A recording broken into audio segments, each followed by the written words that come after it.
Gjermania ka probleme të mëdha me numrin tepër të lartë të punëtorëve që shkruhen krank, siç thuhet, pra të personave që janë me raport të mjekut për shkak të ndonjë sëmundje. Vetë kancelari Merz këto ditë shprehu dyshimin se ka shumë keq përdorime të mundësisë së marrjes së raportit të mjekut me telefon nga punëtorët, e dyshime të këtilla ka shprehur edhe Ministria e Shëndetësisë Varken. Gjatë vitit 2025, sipas siguracionit DAK, çdo punëtor ka munguar nga puna mesatarisht 19 presje 5 ditë pune, që është gati sa vitin 2024, kur punëtorët kanë munguar nga puna për shkak të ndonjë sëmundje 19 presje 7 ditë mesatarisht. Ndërshkaqet për një nivel kaq të lartë të Krankenmeldung, pra të raportit të mjekut për shkak të sëmundjeve, janë sëmundjet e organeve të frymarrjes, pastaj sëmundjet psikike, si dhe problemet me muskuj dhe gjymtyr e skelet, si dhe dhembjet e shpinës, pra boshtit kurrizor. Sidoqoftë, kancelari Merz dhe Ministria e Shëndetësisë Varken kanë paralajmëruar, dhe kjo është me rëndësi, edhe mundësinë e rishikimit të rregullit që pushimi mjekësor të merret nga mjeku i shtëpisë me telefon, sepse dyshohet se këtu ka më së shumti keq përdorime.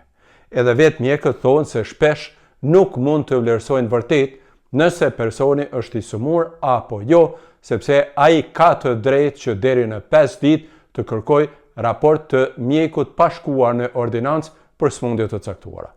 E kjo mungesë i ka shkaktuar dëme serioze ekonomisë gjermane. Sidoqoftë, sipas rregullave të tanishme, një person mund të marrë pushim mjeku me telefon tek mjeku familjar deri në 5 ditë. Kjo vlen për 5 ditët e para, ndërsa mjeku duhet të jetë i bindur, siç thuhet në rregulla, përmes bisedës telefonike se personi vërtet është i sëmur, por për këtë vlen shpesh vetëm sëmundjet e lehta të organeve të frymarrjes. Pra, për këto sëmundje mund të merret raport.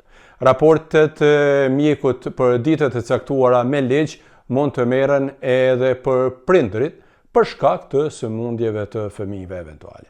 E qëllimi i dhënies së pushimit me telefon është lehtësimi i punës së mjekëve dhe të ordinancave, si dhe ikja nga infektimet e të tjerëve dhe infektimet e pacientëve, ndërsa punëdhënësit janë të detyruar të pranojnë këtë Krankschreibung, pra Krankmeldung, raportin e mjekut, sepse kjo parashikohet me ligj.